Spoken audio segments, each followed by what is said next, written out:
Hi, welcome. I'm Catharine Bramkamp, and I am here to give you your mini course on how to use your journaling to create more interesting and exciting characters, both for yourself and for your readers.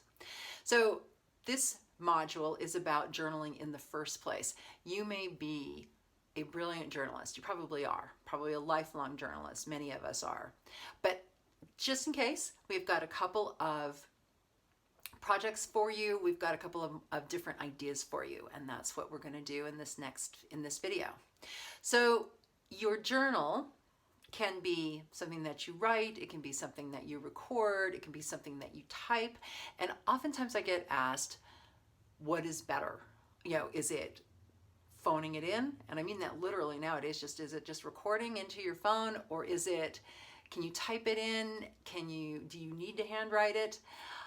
It depends on you, but if you want the answer, which is why we watch these things, is journaling is your best way to journal. Your best way of connecting your creativity onto the page is through handwriting.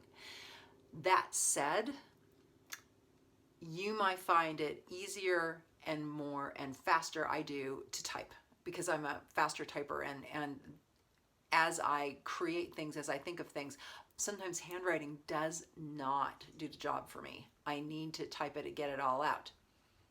Now, handwriting is something that connects your brain and your body into the words. And that's why when you are looking to journal for health benefits, when you're looking to journal for emotional benefits, your handwriting is going to be your best bet. It's the best way of getting that information out, and it gets it literally out of your body. There's a lot of studies based on that idea that your journaling actually can help you with your health and your well-being, etc., blah, blah, blah.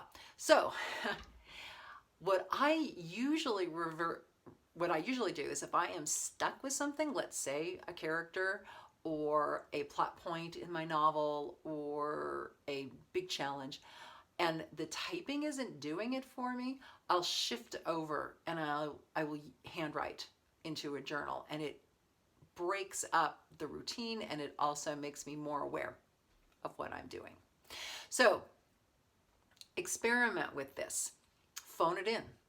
How does that feel for you? Do you feel better after just recording? Do you do anything with those recordings? That's the one thing that I have not a problem with, but I just caution my clients, is that if you phone something in, you have to transcribe it, and you're not going to send it off to somebody else to transcribe it. You are going to actually listen to all those thoughts again and then write them out so that you can use them later. That can be a little tedious, and sometimes I don't want to revisit all of that angst. So I'm a fan of actually writing. Type it in, see how you feel after typing in something in your journal, then handwrite it. Make the comparison for yourself, because everybody's different and we all process things a little differently. Now, what to write? I'm going to look down, and I apologize because I have notes so that I stay on track for you. So, what to write in your journal? That's a really good question. My answer is all of it. Write everything down. The thing that we love about our journals is that we don't share them, we don't publicize them, and we don't tell people, oh, you should read my journal entries. Who does that? Don't do that. Because, of course, if you are thinking and writing with the idea that someone is going to be reading it, it will absolutely change what you write. So write everything. Write your angst, write how much you love somebody, write how much you hate somebody, write it all down. What that does for you, if it gets it out of your head and onto the page, it also is very cathartic. So if you have conflicts or you're worried about something, writing that all out is going to make you feel better. It's going to make you more able to deal with whatever that challenge is in the real world, because you've written it out. I also like to journal about everything, because then it takes some pressure off of my friends and my partner. So he doesn't need to listen to a whole lot of angst. I can get it all out in the journal and then work, communicate with him in a little different manner because that's my choice. So, what to write? Write it all down. When to write is our next question. Studies have shown, and my own experience has shown, that your best time to write is in the morning. That's absolutely, unequivocally your best bet. And I'll tell you why. Because as we do this course, one of the techniques of figuring out plot, one of the techniques of figuring out character development is to sleep on it, literally.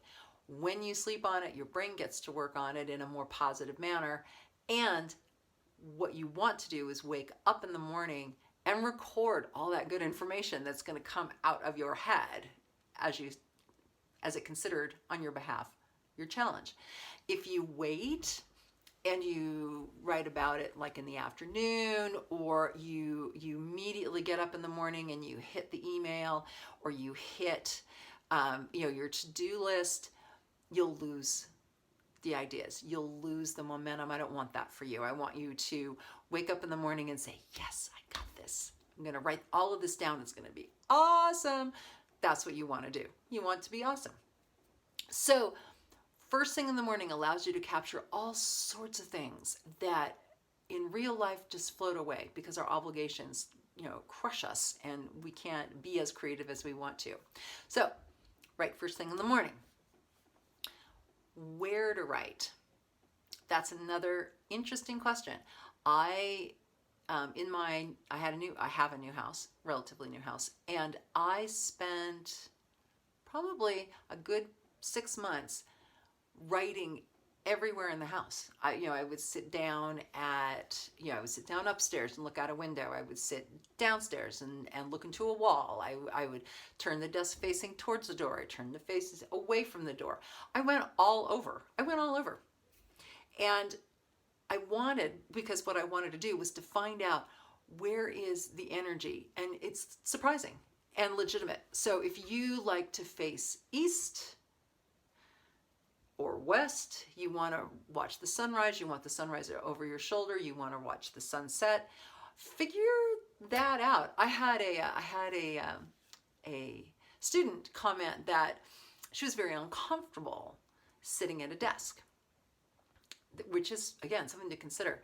She was the most comfortable floating in her pond and scribbling away on a water resistant paper with permanent ink, and it totally worked for her. Of course, wintertime was going to have to be a different program for her, but she found something. And even if it seems a little different, there's no rules for this. You get to do what works best for you, and that's the goal, is to find what's best for you so that you can be as creative and as comfortable as you can be. That's my goal for you. So wander around and find out, where's the best energy? What do I like to do? Where can I go where I don't get interrupted? Sometimes just appearing in a room automatically triggers many other people in the household to ask you questions or to ask you to do things. So maybe writing a little separate from the rest of the household might be a good solution. You're going to figure that out. So find out when, find out how, and find out what to write. Those are going to be your 3 ideas as we move forward. So your assignment is to look at your calendar and figure out when you're going to do this. What are your 10 minutes going to be? Let's talk about 10 minutes. When we write in our journals and when we start writing, and this is true for novels, this is true for a big project, 10 minutes seem to be like this magic amount of time. And I think it's because we can do anything for 10 minutes. And I also think that it's a deadline. So if you say to yourself, okay, or agree to yourself, I'm going to write for 10 minutes tomorrow morning at 7 o'clock with my coffee, with my tea, and I'm going to write whatever I want to. Okay. you'll find that by minute 6 or so, writing away at minute 1, minute 2, minute 3, about 6 minutes into it, your writing is going to get a little more in depth. It's going to change. I did this in a class, and I had one student, because writing for 10 minutes is a long time when you're not accustomed to it. So I had students practice in the class. Write for 10 minutes. What does that feel like? And one of them made that that observation. And she said, I wrote for the first 5 minutes and I was distracted. I could hear people scratching away. She could hear me typing because I was typing on my iPad. And she said, but by minute 6, as I moved forward, the writing became deeper. I had more to say. I suddenly had the insight I was looking for. That's what you want to do. The other thing about doing 10-minute writing is that it gives you a deadline. So it gives you a little bit of an impetus to get to it and not waste time. As you get better and better and better at this, or more proficient, you are going to want to spend a little more time writing. When you're starting, though, do not go over your agreed time.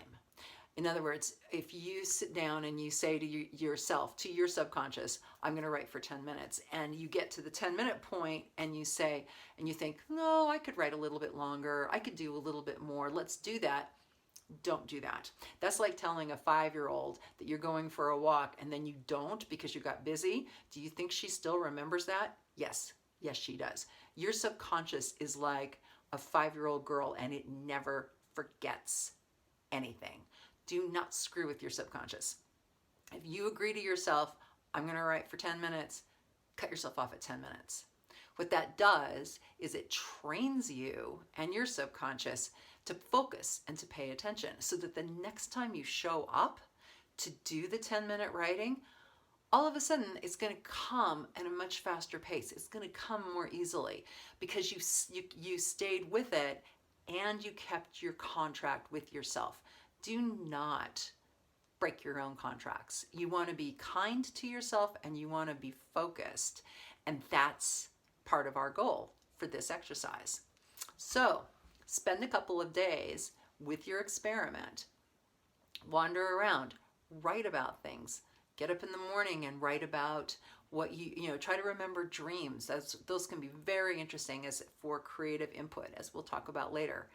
And create something that is going to serve you as you move forward in your creative projects and in your character building. And we will talk about that in the next video. Thank you.